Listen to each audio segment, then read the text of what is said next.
যে দেখলেন ভোর 4:30টার সময় আমরা এসে রুমে ঢুকলাম। তো জাস্ট 1-1.5 ঘন্টা মতো একটু রেস্ট নিলাম আর কি, যেটুকু না নিলেই নয়, বডিটাকে না একটু খাটে ঠেকালেই নয়। পরে আমরা আবার দুজনে বেরিয়ে পড়েছি, একটা ফাঁকা বাসে উঠে পড়েছি একদম ভোরবেলা। এখন ঘড়িতে বাজছে 7টা। তো আমাদের এখন যেতে হবে হচ্ছে গিয়ে এমএইচ চক। তো উধমপুর বাস স্ট্যান্ডে যদি চলে যান তাহলে আপনি একটু বেশি চলে যাবেন। আর এমএইচ চকের মুখে যদি নামেন, ওখান থেকে প্রচুর শেয়ার গাড়ি বলুন, বাস বলুন, পেয়ে যাবেন বানিহাল যাওয়ার জন্য। আমাদের উদ্দেশ্য হবে বানিহাল যাওয়াটা, বানিহাল স্টেশন। তো সেটা যাবো বলেই বেরিয়ে পড়েছি। এখন কত কী ভাড়া জানি না, একজনকে জিজ্ঞেস করলাম কন্ডাক্টর, সে তো তুলে দিল আমাদেরকে দুজনকে, বললো হ্যাঁ হ্যাঁ যাবে। তো এই হচ্ছে গিয়ে ব্যাপার। সঙ্গে একটা বড় ব্যাগ, একটা সাইড ছোটো ব্যাগ রয়েছে। তো এখন প্রথম গন্তব্য হচ্ছে এমএইচ চক, তারপরে ওখান থেকে বানিহাল স্টেশন, তারপর সেখান থেকে লোকাল ট্রেন দ্বারা অনেকগুলো ব্রেক জার্নি আছে। করে ব্রেক জার্নি করতে করতে চলে যাবো, কারণ ডাইরেক্ট এই রুটে যদি আমি গাড়ি খুঁজি যেখানে যেতে চাইছি আমি, পাবো না। সেই জন্য খুঁজে সময় নষ্ট করার কোনো মানে হয় না। তো সেই জন্য দুজনে চেপে বসেছি। এবং ক টাকা কী দক্ষিণা নেবে সেটা এখনও বলেনি, কাঞ্চন মূল্য আসুক, সে বলবে ক টাকা কাঞ্চন মূল্য নেবে, তারপর সেই মতো করে যাব। আর এই যে দেখতে পাচ্ছেন, এখানেই কিন্তু আমরা কালকে ছিলাম, এর ভিতরটাতে। এটাই কিন্তু সেই আমাদের ওই নিহারিকা ভবনের যে বিল্ডিংটা, ওই বদমাশ লোকটা। উনি কী বদমাশির কাজ করলেন আবার কালকে তোমার সাথে? না না, আস্তে আস্তে বদমাশ লোক বললে হাত নাড়ে। আচ্ছা আচ্ছা আচ্ছা আচ্ছা। আর এই যে এদিকে হচ্ছে কি সেই পাহাড়ের সেই রাস্তাটা দেখা যাচ্ছে, শেডগুলো দেখতে পাচ্ছেন, বাড়ি। হ্যাঁ, সেই শেডের ওখান দিয়েই কিন্তু ওই আমাদের হাঁটা পথটা ছিল। এখানে আমরা একটু আগে হেঁটে নেমে এলাম। তো গাড়িতে এখন বেশি লোক হয়নি, এখন গাড়িওয়ালা গাড়ি ভরার জন্য আস্তে আস্তে চালাচ্ছে, না লোক আসবে বাড়ি বাড়ি গিয়ে তুলবে ওটা বুঝতে পারছি না। তো সব জায়গারই একই কেস। আমাদের এলাকায় যেমন অটোওয়ালা অটো না বললে ছাড়ে না, এখানেও বাস না বললে ছাড়ে। গরু গাড়ি চালাচ্ছে 80 বছরের বৃদ্ধ। তো মনে হচ্ছে উনি অপেক্ষা করছেন যে লোক ছুটে ছুটে এসে ঢুকবে আর কি, এখানে একটা ব্যাপার স্যাপার। আর দেখুন এদিক দিয়েও কিন্তু এই ভবনে ঢোকার রাস্তা রয়েছে কিন্তু, ঠিক আছে। তো এইটা হচ্ছে আশীর্বাদ ভবন, যেটা আগের দিন আপনাদের দেখালাম। পিছন দিকে এর একটা গেট রয়েছে। তো চাইলে এখানে তো থাকতেই পারেন ডরমেটারিগুলোতে, যারা একা আসছেন, সোলো আসছেন বা বাজেট ট্রাভেল করছেন, তারা এখানে থাকতেই পারেন। তো চলুন দেখা যাক, আগে এমএইচ চকে পৌঁছাই। কী নিচ্ছে কি জানি না, আর ছোটো রাস্তা দিয়ে টুকটুক টুকটুক করে গাড়িটা চলছে। যদি এইসব রাস্তাঘাট তো আমরা চিনি না। তো দেখা যাক কী হয়। এখন সকালে আর চা খাওয়া হয়েছিলাম, আর এখানে এত চিনি দেওয়া চাটা খাওয়া হলো না, বাসটা পেয়ে গেলাম বলে। বাস থেকে নেমে তারপর আমরা একটা চাটা দিয়ে খাবো, এর একটা ব্যাপার স্যাপার। তো দেখি আগে রাস্তা কি অপেক্ষা করে আছে। 7টার সময় বাসটায় উঠেছি, দেখলেন যেটা বাসটা লোক ভরার জন্য 7:30 কি 8:30 হয়ে গেছে, বাসটা কোথাও চলছে না। যেরকম এসছেন এটা মনে হয় এর থেকে জোরে মনে আমি ট্রেডমিলে দৌড়াই, যা এসছে বাসটা এই 45 মিনিটে। ও আশায় বসে আছে লোক আসবে লোক আসবে, সপ্তাহের প্রথম দিন সোমবার, সবাই শিবের পুজো করছে, কেউ আর বাসে উঠছে না। এই হচ্ছে বিপদ, বাস হচ্ছে না, বাস চলছে না। মানে কখন পৌঁছাবো কিছুই বুঝতে পারছি, একটুখানি গেলেই থেমে যায়। প্রত্যেকটা বড় বড় হোটেলের সামনে থামে আর ভাবে এই হোটেল থেকে লোক বেরিয়ে বাসে উঠবে। এটা সম্ভব? এই বড় বড় হোটেলের লোকগুলো যদি বাসে উঠবে, এটা কোনো সম্ভব? ওর যে কী আইডিয়া বাসালার, আমি এখনোই বুঝতে পারছি না। একটা হোটেল দেখলেই তার সামনে এসে দাঁড়িয়ে যায়, ভাবে এই লোকটা উঠবে, কেউই উঠছে না আর বাসও চলছে না। একটু হাওয়া লাগেই তখন থেমে যায়। কী বিপদে পড়লাম। ওই আগের দিন এসি বাসে উঠলাম, সে বাস পরে নন এসি হয়ে গেল, আর এই বাসে ন্যাচারাল এসি কিন্তু চলেই না। আর কী বলবো। তো মোটামুটি ঘন্টাখানেকের রাস্তা রয়েছে এই বাসে, কখন পৌঁছাবো কিছু জানি না। তো দেখা যাক কী অপেক্ষা করে আছে। ওই যে গাড়িটা 7টায় এসে উঠেছিলাম, তারপরে গাড়িওয়ালা সেই টুকুস করতে করতে 8টায় গাড়ি চাললো। তারপরে গাড়িতে ঝড় উঠলো, গাড়িতে লোক ঘুরে গেল, আবার গাড়ি ফাঁকা হয়ে গেল। আমরা বললাম আমরা নামবো না, বলছে কোথায় যাবে, বললাম বানিহাল। বলে বসতে থাকবো, কিছুই বুঝছি না কোথায় নিয়ে যাচ্ছে টাকা আমাদের। গাড়িটা এখনো টুকটাক কিছু লোক রয়েছে, মানে 10-12 জন লোক রয়েছে। গাড়িটা চলছে, গাড়িটা এনেছে অবধি এখন এলো, খুব ঝড় তুলেছিল একবার। হাওয়ার মধ্যে চুল রয়ে চলে যাবে, টাকি হয়ে যাবে একটা ব্যাপার স্যাপার। গাড়ি এখন আবার আবার নর্মাল করতে চলে এসেছে। দেখা যাক, এখন উদ্দেশ্য হচ্ছে বানিহাল যাওয়া। তো কীভাবে কী হয় সামনে গিয়ে দেখছি। আগের বাসটা যে ছিলাম সেটা তো এমএইচ চকে নামিয়ে দিল, তারপরে এমএইচ চক থেকে কোনো বাস পাওয়া যাচ্ছিল না। একটা বাস পেয়েছি, এখন এটা লেখা রয়েছে রামবান, কিন্তু বলছে বানিহাল যাবে কি দিয়ে বুঝতে পারছি না। তো দেখি কোথায় কী হচ্ছে, কারণ অমরনাথ যাত্রার জন্য রাস্তায় গাড়ি খুব কম রয়েছে, ম্যাক্সিমাম গাড়ি তুলে নেওয়া হয়েছে। তো ওই জন্য বাস পেতেও খুব প্রবলেম হচ্ছে। অপেক্ষা করা যাক কী অপেক্ষা করা যায়। তো একটা বাসে উঠেছি, এখন রামবান অবধি যাবে বলছে, তো সিট পেয়ে গেছি। কী ভাড়াপত্র দেখা যাক, তারপরে দেখছি কি হয়। মানে এটা দেখার অপেক্ষা করা কীভাবে কী কোথায় পৌঁছাচ্ছি। ব্রেক জার্নিটা খুব প্রবলেম হয়, জানেন, ট্রেন জার্নিটা চালু হয়ে যাওয়াটা খুব দরকার ছিল, আর ট্রেন জার্নিটা এখনো চালুই হয়নি। তো দেখা যাক, বাসটা এখন খেপে খেপে লোক তুলছে বিভিন্ন জায়গা থেকে, তো কী অপেক্ষা করে আছে দেখি, এখন সেটাই দেখার। কখন পৌঁছাচ্ছি কী হচ্ছে, এখন ঘড়িতে বাজছে হচ্ছে 9:40। তো কটায় গিয়ে পৌঁছাচ্ছি দেখি, কোন ট্রেনটা ধরতে পারছি বানিয়াল থেকে আমরা। যে বাসটায় উঠলাম সেই বাসটা মোটামুটি বানিহাল যাবে না, রামবান অবধি যাবে। 100 টাকা করে ভাড়া নিল। তো এই এমএইচ চক থেকে রামবানের ডিস্টেন্স দেখাচ্ছে 58 কিলোমিটার, 58 কিলোমিটার, কত অবধি যাবে। ওইখান থেকে বললো বানিহালের বাস পেয়ে যাবে, তার জন্য পড়লো 70 রুপিস। তো দেখা যাক কী হচ্ছে। আর দেখাচ্ছে এই ডিস্টেন্সটা কভার করতে আমাদের মোটামুটি 1 ঘন্টা 20 মিনিট মতো সময় লাগবে। তো দেখা যাক 1 ঘন্টা 20 মিনিটে কত কী পৌঁছাচ্ছি। এখন ঘড়িতে পারছে মোটামুটি 9:10 মতো। তো আশা করছি 11টার মধ্যে হয়তো আমরা রামবান পৌঁছে যাবো। তারপর ওখান থেকে হয়তো বানিহাল যেতে আরও 1-1.5 ঘন্টা যদি লাগে। তো 12:30টায় তো 1:30টায় একটা ট্রেন রয়েছে বানিহাল থেকে, যদি সেটা ধরতে পারি তো ভালো, একটা 25-এর ট্রেনটা, তাহলে 3টে একটা ট্রেন রয়েছে সেটা ধরবো। এই দুটো আপাতত টার্গেট রয়েছে, এখন দেখা যাক কোনটা ধরতে পারি, একটা 25 না 3টে। যত আগে ধরতে পারবো তত তাড়াতাড়ি শ্রীনগর পৌঁছাতে পারবো। তো শ্রীনগর গিয়ে তত তাড়াতাড়ি সিদ্ধান্ত নিতে পারবো কোথায় যাবো, কী করবো। তো এখন অপেক্ষা। আর যেহেতু মাঝামাঝি সিটে বসছি, তাই বাইরের ভিউ আর সেরকমভাবে কিছু দেখাতে পারছি না। বাট রাস্তার সামনে খারাপও আছে কিছুটা, এখনও NH 44 দিয়ে যাচ্ছে, এই রাস্তা ঠিকঠাক আছে, বাট আগামীতে রাস্তা আরও খারাপ সম্মুখীন হব আমরা। তো দেখা যাক কী হয়। বাসটা বড় বাস, আগেরটাও বেশ বড় বাসই ছিল। তো এই যে বললাম, অমরনাথ যাত্রার জন্য অনেক বাস তুলে নেওয়া হয়েছে, যার জন্য বাস পাওয়া যাচ্ছে না, কারণ অনেক বাস ওই রিজার্ভ খাটছে টুরিস্টদেরকে নিয়ে। তো সেই জন্য বাস একটু সংখ্যায় কম রয়েছে। আর এখান থেকে ডাইরেক্ট বানিহালের বাস পাওয়া যায়, বাট সেটা কোনোভাবেই পাওয়া যাচ্ছে না। এই মুহূর্তে আমরা ঢুকতে চলেছি জম্মু কাশ্মীরের সব থেকে বড় টানেল, 9.28 কিলোমিটার, যার লং ডিস্টেন্স আর কি। আর এটা মোটামুটি কভার করতে 10 থেকে 12 মিনিট সময় লেগে যায়। এই টানেলটার নাম হচ্ছে গিয়ে ডক্টর শ্যামাপ্রসাদ মুখোপাধ্যায় টানেল, এটা এর একটা নাম। আর লোকাল নাম হচ্ছে গিয়ে চিনারি নাসেরি টানেল, কারণ চিনারি এবং নাসেরি দুটো জেলাকে এই টানেলটা কানেক্ট করে বলে এটার নাম চিনারি নাসেরি টানেল। তো এই টানেলটা হওয়ার পর অনেক যাত্রাপথ অনেকটাই সুবিধা হয়েছে, অনেকটাই মানুষের যেতে সুবিধা হয়েছে, এবং টানেলটা নতুন প্রযুক্তিতে তৈরি। ভেতরে ঠিকঠাকভাবে এয়ার সার্কুলেশনের ব্যবস্থা করা রয়েছে, এবং ভবিষ্যতে যদি এখানে কোনো যুদ্ধ লাগে এই ভেতর থেকে আর্মি আমাদের ট্যাঙ্কও নিয়ে যেতে পারবে, সেই পরিমাণের ব্যবস্থাও করা রয়েছে। তো এই টানেলটা হওয়াতে কাশ্মীরের, জম্মু আর কাশ্মীরের যোগাযোগ অনেকটা উন্নত হয়ে গেছে, এবং গাড়ির গতিও খুব ভালো থাকে। নাহলে আগে অনেকটা লং ঘুরে আমাদের যেতে হতো। তো এই টানেলটা প্রত্যেকবারই যখন আসি দেখে মুগ্ধ হই যে ভারতীয়রা, মানে ভারতের প্রোগ্রেস দেখে আর কি। তো এটা অনেক one of the longest tunnel বলতে পারেন। আগে এটা 1 নম্বর ছিল, এখন এর আগেও একটা টানেল রয়েছে, সেই টানেলটাকে বাদ দিলে এটা 3য় লংগেস্ট টানেল ইন্ডিয়ার বলতে পারেন। তো সেই টানেলের মধ্যে দিয়ে আমরা এখন জম্মু থেকে চলেছি রামবানের উদ্দেশ্যে, সেখান থেকে গিয়ে বানিহাল পৌঁছাবো। বানিহাল থেকে ট্রেন নিয়ে আমরা শ্রীনগরের পথে বেরিয়ে যাবো।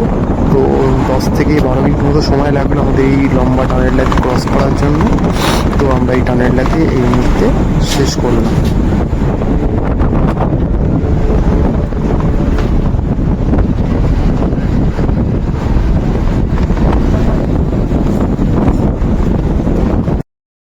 যে আমরা গাড়িতে উঠেছিলাম, যে রামবানের গাড়িতে, এই যে দেখছি সেই বাসটা দাঁড়িয়ে রয়েছে এখানে। আর এখানে তো জানেন এই লম্বা জার্নি হলে মোটামুটি খাবারের দোকান এখানে দাঁড়িয়েছে, এই বৈষ্ণব ধাবাগুলোতে সব দাঁড়িয়েছে এখানে। তো খুব একটা কিছু খাই না, আমি একটা কোল্ড ড্রিঙ্কস খেলাম। তাহলে সেরকম কিছু খাওয়াই হয়নি, কারণ রুট ব্রেক করে যাচ্ছি, অনেকটা সময় লাগছে। আর এদিকে এই পাহাড় পর্বতে এই দেখুন রেঞ্জগুলো দেখাচ্ছি আপনাদেরকে, অসম্ভব সুন্দর দেখতে এই রেঞ্জগুলো। তো এখন 11:15 বাজে, 1 ঘন্টা 15 মিনিট পথ চলা হয়ে গেছে। দেখা যাক কখন গিয়ে পৌঁছায়, তারপর আবার রামবান থেকে আমাদের একটা বাস নিতে হবে, সেটাই করে আবার পৌঁছাতে হবে বানিহাল পর্যন্ত। বানিহাল যাওয়ার পরে আমরা লোকাল ট্রেন নেবো যেটা শ্রীনগরে, সেটাই করে আমি শ্রীনগর পৌঁছাবো। আর সঙ্গে যে দাদা রয়েছে সুকল্যাণদা, উনি অনন্তনাগ যাবেন, কারণ ওনাকে পেহেলগাম পৌঁছাতে হবে। তো দেখা যাক কখন গিয়ে কী পৌঁছাচ্ছি এই। আর গাড়িতে এমন জায়গায় বসেছি আর আলাদা করে ভিডিও করতে পারছি না মাঝখানে বসে, এই চলছি। দেখা যাক কী আছে আগামীতে। এই যে এই বাসটায় করে এলাম, আমাদের নামিয়ে দিল, দিয়ে বললো একটা গাড়ি আসছে, সেই গাড়িটাতে আমাদের উঠিয়ে দেয়, যে গাড়িটা আমাদের বানিহাল অব্দি নিয়ে যাবে, কারণ এই গাড়িটা অন্যদিকে চলে যাচ্ছে, এটা বানিহালের দিকে যাবে না।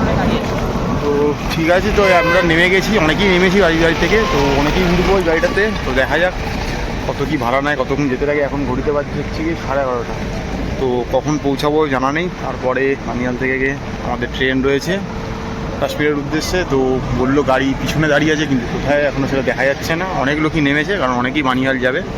তো দেখা যাক কী অপেক্ষায় থাকি, কি হচ্ছে দেখি। কারণ ব্রেক জার্নি করে গেলে এইটুকুন প্রবলেম তো নিতেই হবে।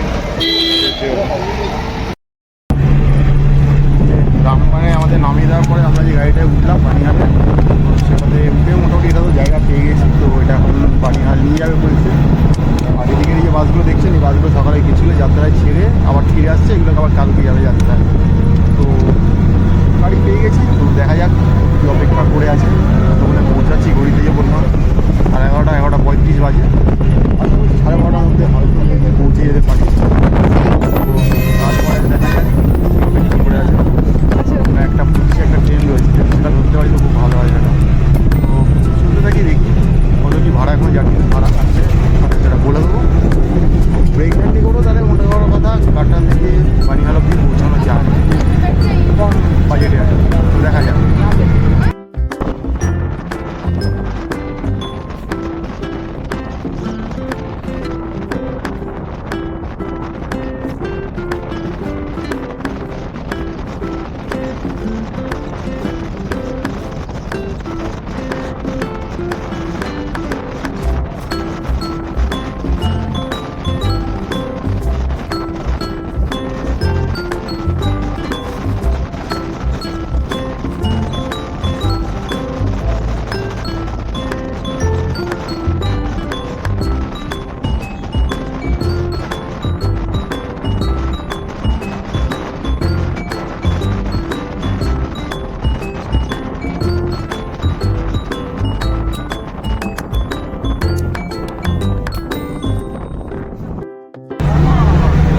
বাসের ভাড়া কাটা হলো, বাসের ভাড়া করলো 80 টাকা করে। আগের বাসে বলছে 70 টাকা করে নেবে, এবার সুযোগে সদ্ব্যবহার করলাম, ভাড়া নিল 80 টাকা করে।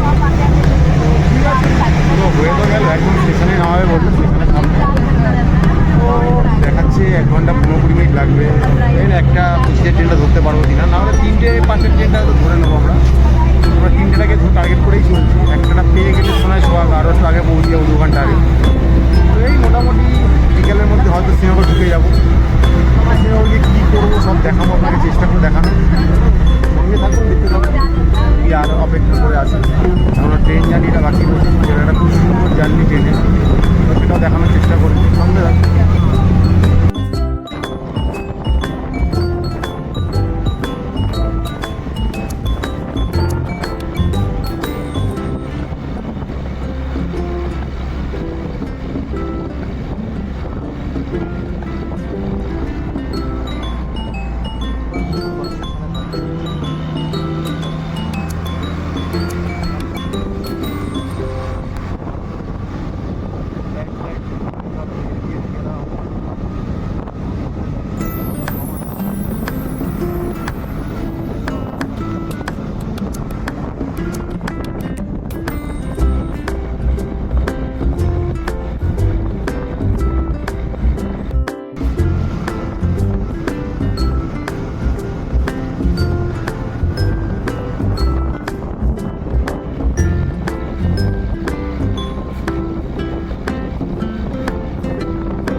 যে পিছনে বাসটা দেখছেন, এই বাসটা করেই আমরা চলে এলাম। তো আমাদেরকে বানিয়াল স্টেশনে নামিয়ে দিল, ওই যে দিকটা ছিল ওদিকটা স্টেশনটা, ওই আমরা এখন একটু খাওয়া দাওয়া করবো, তাও চলে যাবো। এখন ঘুরিতে বাজে হচ্ছে গিয়ে পুরো 2:05। সকাল 7টায় মোটামুটি যাত্রা শুরু করেছিলাম, এখন বাজে হচ্ছে গিয়ে 2:05। মানে বলতে পারেন 7 ঘন্টা লাগলো আমাদের, যে মাঝে এদিক ওদিক টাইম গেছে। তো এইভাবে চলে এলাম, এখনও পৌঁছায়নি, যদিও টার্গেট হচ্ছে শ্রীনগর। তো এদিকে খাওয়া দাওয়া করবো, দেখি কী কী পাওয়া যাচ্ছে। রাজভোগ বৈষ্ণব ধাবাতে দুপুরবেলা এসছি একটু খাবো বলে, তো এখানে নিলাম হচ্ছে গিয়ে একটা আলু জিরা আর আলুর পরোটা। বাট আমি বললাম যে উইদাউট পেঁয়াজ অনিয়ন ছাড়া করে দিতে, কারণ ওরা বলছে সবেতে আমাদের পেঁয়াজ অনিয়ন থাকবে। যেহেতু আজকে একটু নিরামিষ খাবো, তাই ভাতও খাবো না, তাই জন্য এগুলো নিলাম। তো এখন খেয়ে দেখার পালা। আর ওই যে দাদা রয়েছেন আমাদের সুকল্যাণ দা, সেই দাদা কিন্তু ভেজ থালি অর্ডার দিয়েছে, তার মধ্যে ভাত, ডাল, রুটি, রাজমা এসব থাকবে। এবার এখন আসেনি, সব এরা কিন্তু ইনস্ট্যান্ট বানিয়ে দিচ্ছে। আর আমাদের ওই এমএইচ চকের ওখান থেকে এক দাদার সঙ্গে আলাপ হয়েছে, উনি এই শ্রীনগরেই পোস্টিং রয়েছে, উনি কিন্তু সিআরপিএফ রয়েছে, জানেন তো, আর্মিতে বিএসএফ রয়েছে উনি। ওনার সঙ্গে আলাপ হয়েছে, উনিও কিন্তু আমাদের মতোই একই সাথে আসছেন, আলাপ হয়ে পথ চলার পথে। তো ওনার নাম জগৎ সিং, ওনাকে দাদা বলে ডাকছি। উনি খাচ্ছেন হচ্ছে কি দই ভাত, ভালো লাগছে খেতে, চালটা ঠিকঠাক। তো উনি দই ভাত খাচ্ছেন, এটা গরমকালের জন্য এটা খুব ভালো খাবার। তো উনি আমাদের সাথে ট্রেনে উঠবেন, উনি আমার সাথে শ্রীনগর অব্দি যাবেন, আর ওই দাদা অনন্তনাগে নেমে যাবে। অনন্তনাগ থেকে নেমে পেহেলগাম যাবে, কারণ দাদার পেহেলগাম থেকে পার্চি কাটা রয়েছে, আর আমার বালটাল থেকে রয়েছে। আমিও কালকে শুরু করবো, দাদাও কালকে শুরু করবে, দেখা যাক কে আগে পৌঁছাচ্ছে, এরকম একটা ব্যাপার স্যাপার। তো চলে আসি মেন ফান্ডে আবার খাবারে। তো খাবারটা নিলাম, এবার খাবারটা খেয়ে দেখার পালা। তো বলি কেমন কি খেতে। আর এইটার দাম নিচ্ছে বোধ হয় আই থিঙ্ক 160 টাকা, আর এগুলো নিচ্ছে বোধ হয় সিঙ্গেল 60 টাকা করে পিস। তো এবার দেখার পালা কি হচ্ছে, এবার খেয়ে দেখার পালা। তো খেয়ে দেখি,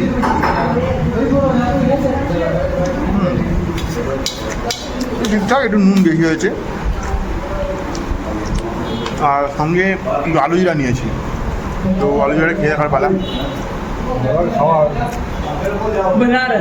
আলু জিরাটা ঠিকঠাক। আর পরোটার সাইজগুলো দেখুন, বিশাল বড় বড় পরোটার সাইজগুলো। এই দুটো পরোটা নিয়েছি আর একটু আলু জিরা নিয়েছি, এটাই খেয়ে নেবো, খেয়ে বেরিয়ে যাবো। এই দেখতে পাচ্ছেন পতাকাটা উঠছে, এটাই বানিহাল স্টেশন। এখানে এই গাড়ি স্ট্যান্ডগুলো থাকে, এখান থেকে আপনারা বাস, ছোটো গাড়ি, বড় গাড়ি পেয়ে যাবেন। তো গাড়ি এখান থেকে পেয়ে যাবেন। তো আর আপনি যদি জম্মু থেকে বা কাটরা থেকে গাড়ি নেন, গাড়ি এখানে এসে আপনাকে নামাবে স্ট্যান্ডে। আর এখান থেকেও যদি জম্মু বা কাটরা যেতে চান, গাড়ি আপনি ডাইরেক্ট পেয়ে যাবেন। তার ভিডিও আমাদের চ্যানেলে আছে, দেখে নেবেন আগে করা। তো এখন যাচ্ছি স্টেশনের দিকে, গিয়ে টিকিট কাটবো, শ্রীনগরের উদ্দেশ্যে বেরিয়ে যাবো। এখানেও কিছু খাবারের দোকান টোকান আপনারা পেয়ে যাবেন, মিষ্টি, কোল্ড ড্রিঙ্কস, হ্যান ত্যান। তো চাইলে এখান থেকে আপনারা খাবার খেতেই পারেন। আর এখানে যখন গাড়িওয়ালারা আপনাকে ছেঁকে ধরবে, এ নিয়ে কোনো সন্দেহ নেই যে মনে হচ্ছে কোনো ট্রেন ঢুকেছে, তার জন্য লোক বেরিয়েছে আর এরা ছেঁকে ধরেছে একদম। এখানে প্রচুর গাড়ি পেয়ে যাবেন, বাইরেও থাকে, এখানেও থাকে। এখানে একটু দাম বেশি বলবে, বাইরে অব্দি হেঁটে গেলে একটু দাম কম বলবে। তো চেষ্টা করেন বাইরে থেকে নেওয়ার। তো ওখান দিয়ে গিয়ে চলুন স্টেশনে ঢুকবো, টিকিট কাটবো। দেখতে পাচ্ছেন বানিহাল স্টেশন, দেখাচ্ছি আপনাদেরকে। কাতারে কাতারে লোক নামছে, আর আমরা যাচ্ছি ওপরের দিকে, একটি কাউন্টার টিকিট কাটবো।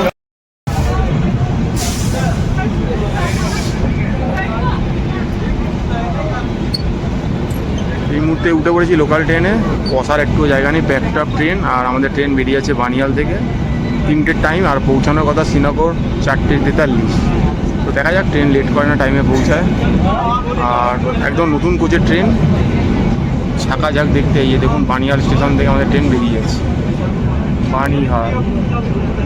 আর যাচ্ছি আমরা শ্রীনগরের পথে, দাদা নামবে অনন্তনাগ। যদিও বানিহালের পরে ট্রেনটার লাইন এক্সটেনশন হয়েছে সাঙ্গালদান অব্দি, বাট সব ট্রেন সাঙ্গালদান অব্দি চলে না। 2 কি 3টে ট্রেন প্রত্যেকদিন সাঙ্গালদান অব্দি চলে, এবং সাঙ্গালদানের পরও আরও 60 কিলোমিটার অব্দি লাইন এক্সটেনশন করা হয়েছে, যেটা রিয়াসি অব্দি। এবং চিনাব নদীর ওপর দিয়ে বড় ব্রিজটা বানানো, যেটা ওয়ার্ল্ড সবচেয়ে লংগেস্ট মানে হাইয়েস্ট ব্রিজ আর কি, সেটার উপর দিয়ে পরীক্ষামূলক কাজ চলছে, এখনো ট্রেন চালু হয়নি। তো ওদিকে এই মুহূর্তে যাওয়া হচ্ছে না। তো আমরা এখন বানিহাল থেকে চলছি শ্রীনগরের দিকে। তো এবারে সিঙ্গেল লাইনই পড়বে এটা আর কি, রাস্তা দিয়ে অনেকগুলো ব্রিজ, অনেক টানেলের মধ্যে দিয়ে আমরা যাব। তো বানিহাল ছাড়ার পরে এটা বিশাল বড় লংগেস্ট টানেল পড়ে, মোটামুটি মিনিট 20 লাগে এই টানেলটা টপকাতে। তো সেই টানেলটা টপকানোর পর আস্তে আস্তে বিভিন্ন স্টেশনগুলো আসতে থাকবে, যেমন কোয়াজিকুন্ড, আওয়ান্তিপুরা, অনন্তনাগ। আর এই যে দেখতে পাচ্ছেন ভেতরে চলে এসেছি, ভেতরে জানলার কাছ থেকে যেগুলো দেখতে পাচ্ছি একদম বাইরে একদম মখমলে তৃণভূমি বলতে পারেন বা বুগিয়াল। আবার এক্ষুনি চলে আসবে তো পাহাড়। তো এই পাহাড় তৃণভূমি সবকে সঙ্গে করে নিয়ে এই যাত্রাপথ আমাদের চলছে। তো যারা শীতকালে যদি আসেন এই রাস্তাটা কিন্তু পুরোটাই আপনি বরফে ছায়া থাকবে, মানে বরফে মোড়া আর কি বলতে পারেন। যারা পয়সা খরচ করে বিদেশে বরফ দেখতে যান তাদেরকে বলবো শীতকালে শ্রীনগরে চলে আসুন আর এই রুটটা অ্যাভেল করুন। সে আপনি বানিহাল থেকে শ্রীনগর যান, শ্রীনগর থেকে বানিহাল আসুন, আপনি কিন্তু বরফের আপনার সব রকমের স্বাদ এখানেই মিটে যাবে। কারণ কাশ্মীর বিভিন্ন সিজনে বিভিন্ন রূপে ধরা যায়। তো আমরা যে সেগুলো দেখেছি তাই বলবো যে কাশ্মীরে আসুন, আপনার সব শখ মিটে যাবে। আর এই সব কিছুকে নিয়েই চলতে শুরু করলাম। একটা স্টেশন চলে এলো, এই স্টেশনে যদি আমাদের কারোরই নামার কোনো দরকার নেই। তো আগামীতে এগিয়ে চলেছি শ্রীনগরের পথে। আর ট্রেন চলছে সামনের দিকে, তো এই তৃণভূমিকে টপকে। আর এই মুহূর্তে ট্রেন চলেছে শ্রীনগর স্টেশনে। এবার দেখতে পাচ্ছেন ট্রেনটা শ্রীনগর ছেড়ে বেরিয়ে যাচ্ছে। এই যে দেখতে পাচ্ছেন লোকাল ট্রেনের টিকিট কেটেছিলাম বানিহাল থেকে শ্রীনগর অবধি। আগে ভাড়া নিত 45 টাকা করে পার টিকিট, এখন ইলেকট্রিক ট্রেন হয়ে যাওয়াতে ভাড়া পড়ছে 20 টাকা করে। এটা দুজনের টিকিট রয়েছে তাই 20 40 টাকা পড়েছে। আর দাদা গেছে অনন্তনাগ অবধি, তার টিকিট পড়েছে 10 টাকা অবধি। তো চলুন এবার বাইরে বেরাই। এই দেখতে পাচ্ছেন বিশাল বড় একটা পার্কিং লট, এখানে প্রচুর গাড়ি দাঁড়িয়ে থাকে। আর স্টেশনটার কিন্তু একটা নাম রয়েছে নওগাঁও, তো শ্রীনগরের নাম। দেখতে পাচ্ছেন খুব সুন্দর ঝা চকচকে কাঠের কাজ করা। চলে এসেছি শ্রীনগর স্টেশনের বাইরে। এবার শ্রীনগর স্টেশনের বাইরে থেকে কী পাওয়া যায় চলুন দেখছি। কাতারে কাতারে লোক নেমেছে, ট্যুরিস্ট রয়েছে, লোকাল লোক রয়েছে, সব রকমের লোক রয়েছে। আর ঘড়িতে এখন বাজছে হচ্ছে গিয়ে 4:50, 4:44 এসে ট্রেন নামিয়ে দিল, একদম রাইট টাইমে ছিল। ইন্ডিয়ান ফ্ল্যাগ উঠছে ওপরে আর খুব সুন্দর করে সাজানো। এটা রোদের জন্য তাকানো যাচ্ছে না চারিদিকে, কতটাই রোদ রয়েছে এখানে। তো দেখি বাইরে গিয়ে কী পাওয়া যায়, কারণ এখানে তো গাড়িওয়ালাদের জোর জুলুম থাকেই সবসময়। আর যদি এদিকে ঘোরাই, এই যে দেখতে পাচ্ছেন শ্রীনগর স্টেশন, এই দেখুন। তো এবার এদিকে বেরাবো, বেরিয়ে বাইরে যাব, গিয়ে দেখবো যদি এখান থেকে কিছু পাই তো ভালো, রিজার্ভ ছাড়া শেয়ারে। না হলে ওই মোড়টাই চলে যাবো, একদম বড় মোড়টায় গেলে বাস বা গাড়ি সব কিছু পেয়ে যাবো ওখানে। তো চলুন দেখা যাক কী পাওয়া যায়। তো চলি দেখতে থাকি। বিভিন্ন রকমের লোক এসছে এখানে, শ্রমিক থেকে শুরু করে ট্যুরিস্ট থেকে লোকাল লোক থেকে যাত্রী থেকে সব কিছু। স্টেশন থেকে বেরোনোর পরে এই যে মেইন রোডে এলাম, ওইদিকে স্টেশনটা। তো গাড়িতে উঠলাম, লালচক যাবে কিনা বললো আগে ওঠো তারপর দেখা যাবে, তাই যাবো এখন জানি না। তো দেখি কোথায় নিয়ে যাচ্ছি, ব্রেক করে করে যেতে হবে শেয়ারে। এই যে গাড়িওয়ালা আমাকে উঠিয়ে নিল, তারপরে গাড়িওয়ালা এখন বলছে গাড়িটা লালচক অবধি যাবে না, পান্থা চক অবধি যাবে। মানে আমরা যেগুলোকে মোড় বলি এরা সেগুলোকে চক বলে। তো পান্থা চক বলে কোনো একটা জায়গা রয়েছে যেখানে আমাকে বললো নামিয়ে দেবে, এবং তার জন্য ভাড়া পড়ে 20 টাকা। আর পাশ দিয়ে দেখতে পাচ্ছেন বিশাল আর্মিদের কনভয় যাচ্ছে। যদি শ্রীনগরে এলে আপনি প্রচুর আর্মি দেখতে পাবেন, কনভয় দেখতে পাবেন। তো 20 টাকার বিনিময়ে আমাকে পান্থা চকে নামিয়ে দেবে, বললো পান্থা চক থেকে তুমি লাল চকের গাড়ি পেয়ে যাবে। আর এই আসা মাত্রই শ্রীনগরে মনোমুগ্ধকর পাহাড় পর্বত সব দেখতে পাচ্ছি। তো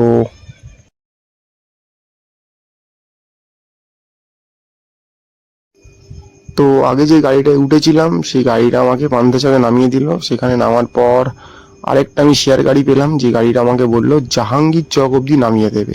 তো জাহাঙ্গীর চক থেকে লাল চক বললো হেঁটে গেলে জাস্ট তোমার 4 থেকে 5 মিনিট সময় লাগবে। তো এই যে শ্রীনগর স্টেশনটা, এটা কিন্তু মানে শ্রীনগর শহর যে মেন সিটি শহরটা তার থেকে কিন্তু অনেকটা দূরে, মিনিমাম 16-17 কিলোমিটার দূরে। মানে একটা রিমোট জায়গাতে বলতে পারেন। আমাদের স্টেশনগুলো যেমন শহরের মধ্যেখানে হয়, এটা তা নয়।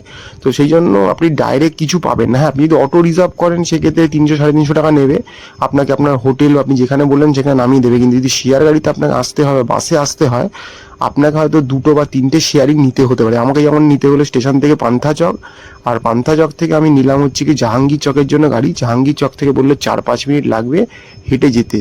তো আমি সেই রাস্তাটাই নিলাম। তো এবার লোক ওঠানামা করছে, যেহেতু শেয়ার গাড়ি, কেউ নামছে কেউ উঠছে। তো আমাকে বললো জাহাঙ্গীর চকে নামিয়ে দেবে, সেখান থেকে আমার জাস্ট অল্প একটু সময় লাগবে, তাহলে আমি লাল চকে পৌঁছাবো। কারণ আজকে আমার উদ্দেশ্য রয়েছে লাল চকে গিয়ে থাকা। তো এবারে আমার গাড়ি ভাড়া নিচ্ছে এখান থেকে 30 টাকা মতো, অর্থাৎ প্রথমে নিল 20 টাকা, এখন নিচ্ছে 30 টাকা, অর্থাৎ এই 50 টাকার বিনিময়ে আমি চলে যাচ্ছি আমার পছন্দের গন্তব্য লালচক। আর এটাই যদি আমি অটো রিজার্ভ করে যেতাম আমাকে কিন্তু 300 টাকা বলেছিল, মানে একজনের জন্য 300 টাকাটা অনেকটাই এক্সপেন্সিভ হয়ে যাবে। হ্যাঁ, আপনি যদি 3জন 4জন থাকেন সেক্ষেত্রে আপনার জন্য ঠিকঠাক আছে, বাট তাও আমি বলবো যে 4জনও হয়ে থাকি 50 টাকা করে যদি শেয়ারিংয়ে যাই আমি, তাহলে আমি 200 টাকার মধ্যে পৌঁছে যাচ্ছি, 300 টাকা আমার লাগে না। আর যদি আমার সঙ্গে খুব একটা বড় কোনো লাগেজ নেই তাই আমার খুব একটা কোনো অসুবিধা হচ্ছে না। তো ছোট লাগেজ আমি গাড়িতে বসে গেছি, সামনেই সিট পেয়ে গেছি, তো গাড়িওয়ালা আমাকে নামিয়ে দেবে। তো এবার তারপরে গিয়ে দেখছি লালচকে আমি, মানে আগে জাহাঙ্গীর চক নামি, সেখান থেকে লালচক, তারপর দেখছি লালচকে গিয়ে কোথায় আজকে মাথা গোজার ঠাই আমি জোগাড় করতে পারি, কারণ আমি তো যেহেতু সোলো বেরিয়েছি এবারে কোনো কিছু বুকিং করে আমি আসিনি। তো আমার উদ্দেশ্য রয়েছে যদি কোনো সরকারি জায়গা বা যাত্রী বাস কোনো জায়গায় যদি আমি কোনো ডরমিটরি ব্যবস্থা করতে পারি সেটা হয়তো আমার জন্য অনেক ভালো হবে আর কি, কারণ আমি ওখানে অনেক লোক পেয়ে যাবো যাদের সাথে, মানে যাত্রী পেয়ে যাবো যাদের সাথে কথা বলে জানতে পারি যারা কেউ করে এলো কিনা বা করতে যাচ্ছে কিনা। যদি কালকে আমি যাওয়ার জন্য যদি কোনো সাথী পেয়ে যাই, যেমন আগে একটু সুকল্যাণদাকে পেয়ে গেছিলাম বৈষ্ণোদেবী যাত্রার জন্য, যদি এবার আমি বালটাল দিয়ে করবো, বালটাল থেকে যদি কোনো যাত্রী বাসের লোক পেয়ে যাই তাহলে সেটা আমার জন্য অনেক সুবিধার হবে, তাহলে কি দুজনে একসাথে চলাফেরা করতে পারবো। তো চলুন জাহাঙ্গীর চকে যাই, গিয়ে লাল